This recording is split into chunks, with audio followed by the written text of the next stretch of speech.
मंडळ सहज दहीहंडी फोडू शकेल, पण दुर्दैव हा प्रयत्न फसलेला आहे.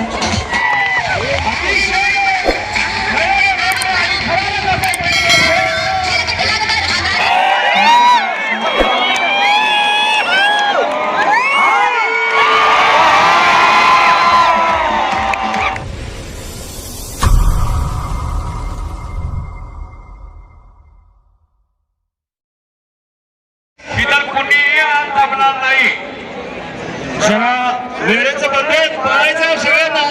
परीक्षकांना विनंती आहे, नेताजी पालकर तुम्ही वेळ ठेवायचा वेळ झालेला आहे. अजूनही तुमचा गच्चा तयार झालेला नाहीये. ताबडतोब चालू करायचं आहे. सागर सर इकडे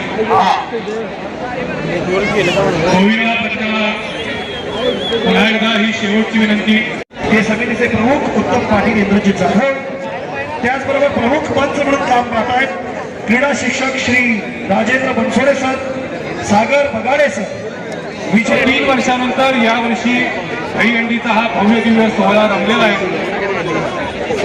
या ऐतिहासिक दसरा चौक मैदानावरती आणि चॅनल बीच्या माध्यमातून संपूर्ण कोल्हापूर जिल्ह्यातील लाखो लोक तुमचं कौशल्य बघतायत.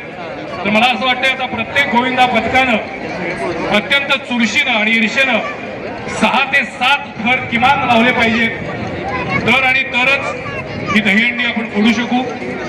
अन्यथा आजवरच्या दहीहंडीमध्ये ज्या पथकांनी यश मिळवलेलं आहे ती परंपरा आपण फक्त आठवायची का? मला माहिती आहे तुमच्यामध्ये तेवढीच क्षमता आहे. यावर्षी ती क्षमता दिसू दे. 7 थर लावलेले असतील तरच आपण आता पुढच्या राऊंडमध्ये आपण त्यांना प्रवेश देऊया.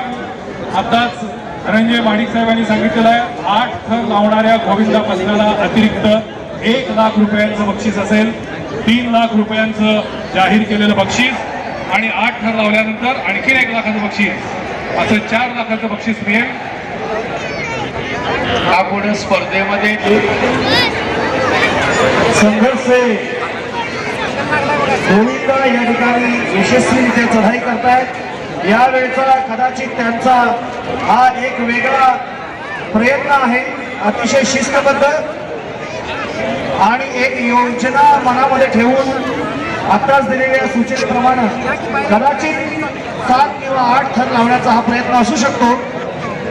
सर्वांनी आपल्या नजरा या गोविंदांकडे वळवल्यात. दुसरा आणि तिसरा तर सत्यजितने अतिशय सुंदर रचलेला आहे. अतिशय त्याने जर प्रयत्न केला तर कदाचित हेच मंडळ 8 थर पण सहज लावू शकेल एवढी ताकद आता त्यांच्यात आहे. अर्थात 8 थर लावल्यानंतर अतिरिक्त 1 लाख रुपयांचं बक्षीस त्यांना मिळणार आहे. केवळ टाळ्यांनी आपण त्यांचं धैर्य वाढवूया, त्यांचं कौतुक करूया.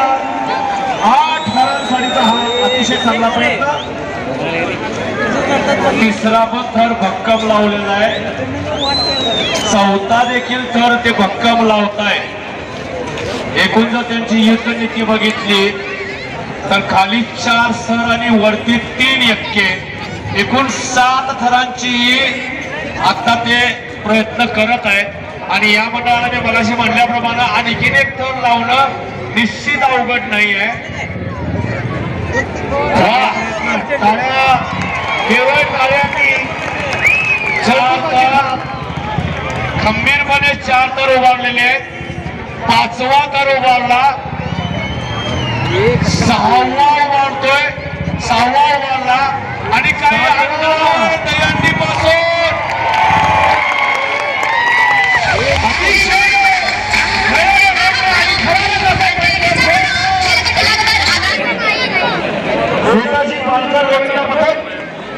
नेताजी पालकांना दुसरा थर भक्कम लावून आपणही 8 थर करू शकतो याची चुणूक दाखवलेली आहे.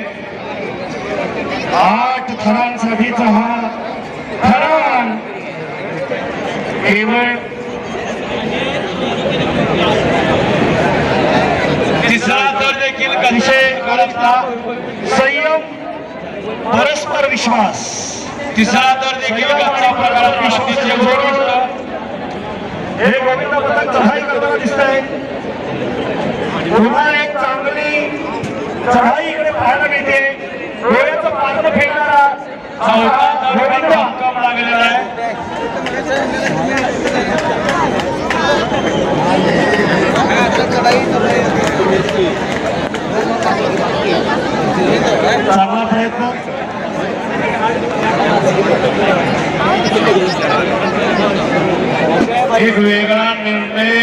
चढाईच्या वेळेला त्यांनी घेतलेला दिसतोय. सपोर्ट सिस्टीम बरोबरच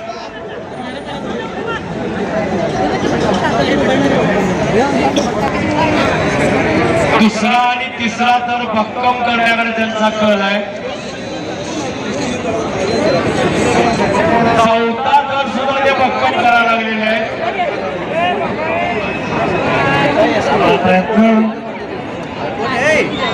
पुढचा कॅमेरा कच्चा घट्ट करायला लागलेले आहे. सपोर्ट सिस्टीम खूप छान लावलेली आहे. हा मानवी मनोऱ्यांचा अत्याधुनिक पद्धतीने 2 इतके लावले. अजून 2 इतके एकूण 3 इतके जर यांनी लावले तर हे मंडळ सहज दहीहंडी फोडू शकेल. पण दुर्दैवाने हा प्रयत्न फसलेला आहे. आधीपासून सहकार्य करा.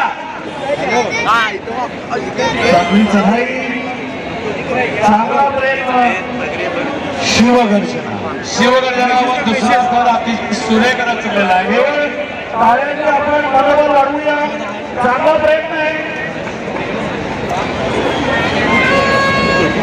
एक चांगली व्यूह रचना रचलेली आहे आणि हा मानवी मनोरा. सर्व गोविंद भक्ताला विनंती आहे आपले कार्यकर्ते खाली बसवा. गोविंदा खाली बसा की. अतिशय शिस्तबद्ध आणि हा एक यशस्वी प्रयत्न होताना दिसतो आहे.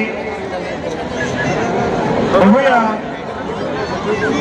हे गोविंदा पथक दहीहंडीपर्यंत कसं पोहोचत आहे. चांगला प्रयत्न. केवळ टाळ्यांनी मनोबल वाढवूया.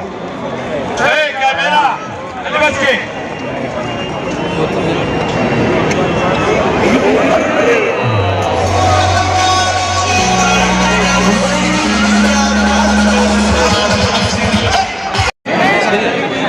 चांगला प्रयत्न, चांगली रचना,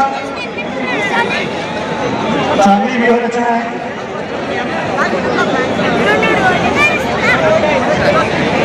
अतिशय वेगवान चढाई करताना हे गोविंद दिसत आहेत. पक्क केलेला आहे मनाशी. मनाशी पक्क केलेला आत्मविश्वास भरपूर दिसतो आहे. या गोविंदा पथकाकडे आत्मविश्वास भरपूर दिसतो आहे आणि दहीहंडीच्या दिशेने आगेकूच करताना हा संघ टाळ्यांनी आपण त्यांचं अभिनंदन करूया.